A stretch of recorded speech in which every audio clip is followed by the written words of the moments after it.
toda persona natural o jurídica debe estar entonces registrada, sea nacional o sea extranjera, siempre que esté domiciliada o tenga sucursal en el país. De ahí fluye la primera excepción: los extranjeros no domiciliados, los extranjeros no residenciados, en el caso de las personas naturales, no están obligados a estar inscritos en el RUT. Ahí hay un cambio importante con el esquema precedente del decreto 92 del año 98 y que se orienta a facilitar el acceso a la contratación pública colombiana, que se ha estado negociando a partir de las diversas normas pactadas con otros países, Bianca, en materia de acceso y de libre comercio. Pues bien, las demás excepciones las mencionaba el video. No se requiere registro único de proponentes para aquellos que deseen celebrar contratos bajo la modalidad de contratación directa, que saben los televidentes que en la ley 1150 se trata de una modalidad absolutamente exceptiva, a diferencia de lo que ocurría en el pasado.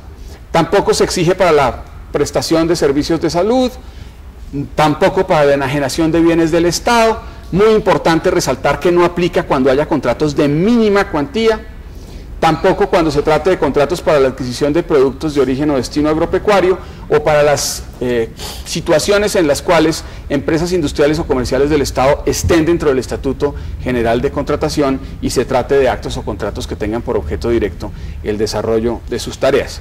Asimismo, no se requerirá en relación con contratos de concesión de cualquier índole. Esas son las excepciones. Las excepciones son taxativas. Entendido eso, todo proponente que no se ubique en las excepciones deberá entonces estar inscrito en el registro único de proponentes. ¿Cómo se inscribe el proponente? Bueno, la inscripción es sencilla. Los pasos están en la lámina que pueden apreciar en pantalla. Como primera medida, el proponente acude a la Cámara de Comercio, diligencia un formulario que fue aprobado hace unos días, unas semanas por la Superintendencia de Industria y Comercio, en donde hace constar los datos que allí se piden y los acompaña, muy importante, del soporte documental que el decreto 4881 exige. Sin ese soporte documental habrá de ser rechazada la solicitud de inscripción. Y vean ustedes el valor agregado entonces que este nuevo registro trae en relación con la situación precedente del decreto 92 del año 98. En ese decreto 92 del año 98, simplemente en aplicación de lo que en su momento la Corte Constitucional determinó como una aplicación del principio de buena fe, se creía al proponente que diligenciaba el formulario y no se le solicitaba ningún tipo de soporte a sus afirmaciones. En el marco del artículo 6º de la ley 1150 del 2007 y de su decreto reglamentario 4881 de 2008, es imprescindible que la totalidad de los datos determinados en el decreto 4881 se acompañe de los documentos que los prueban.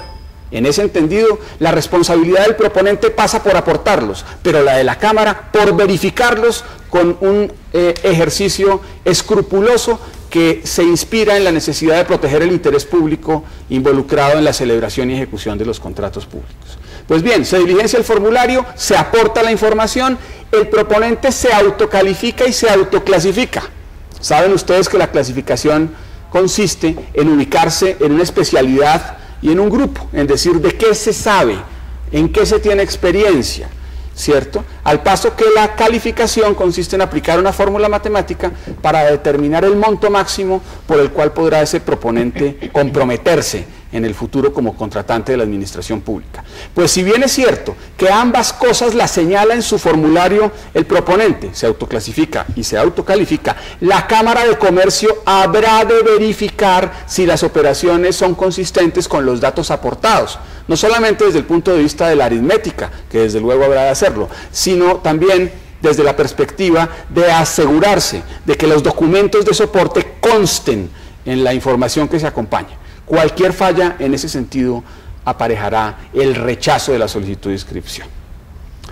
Una vez se verifica y una vez la Cámara de Comercio está conforme con esa solicitud y con su soporte, produce el acto de inscripción, haciendo de esta manera el registro del proponente y debiendo entonces comunicarlo al público, abriendo entonces la oportunidad para que se presente contra ese registro el recurso de reposición por cualquier interesado.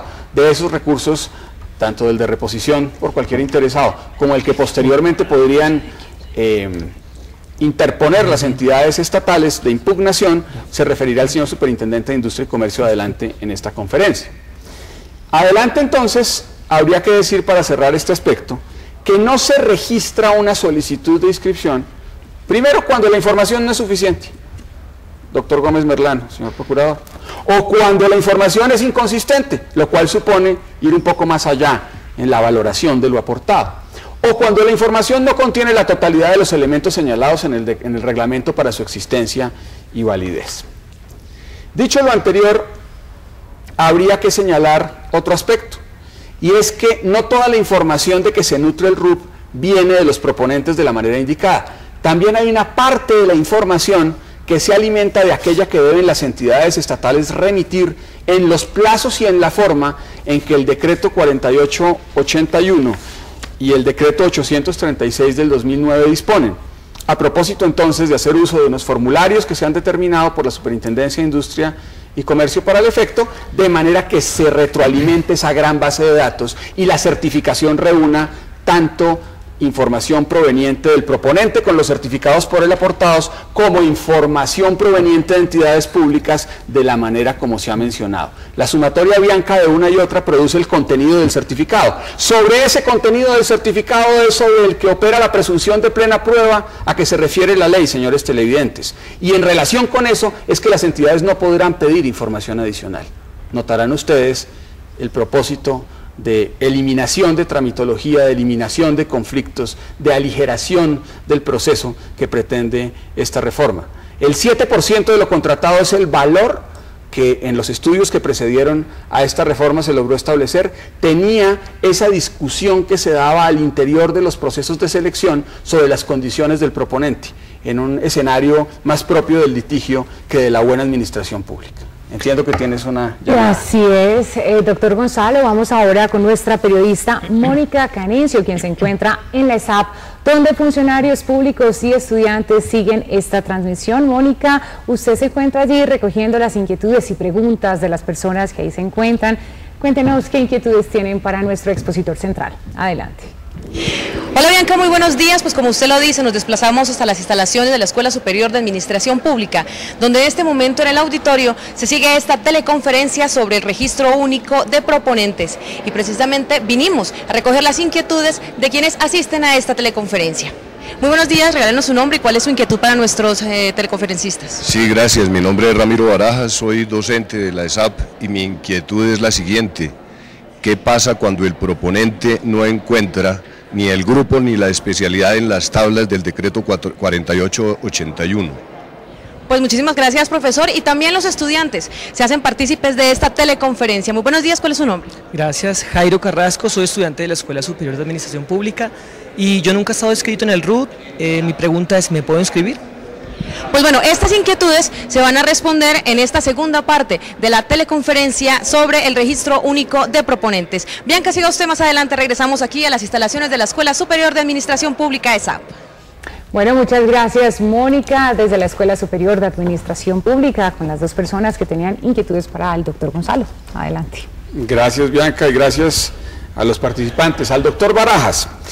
Pues bien, cuando usted no encuentre la especialidad o el grupo a que pertenece de conformidad con el decreto 4881, esa misma norma ha previsto un mecanismo, que es preguntarle a la Superintendencia de Industria y Comercio sobre si puede ubicarse en alguno preexistente o sobre si puede autorizar la creación de un grupo o de una especialidad nueva, y ellos podrán hacerlo mediante acto administrativo.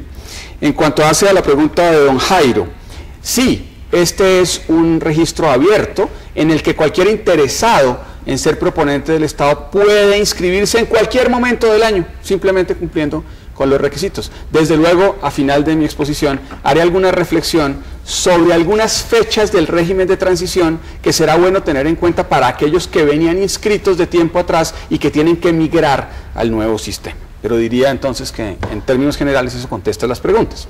Pasaríamos entonces, Bianca, con la ayuda de una filmina, a explicar qué contiene el registro único de proponentes. El registro único de proponentes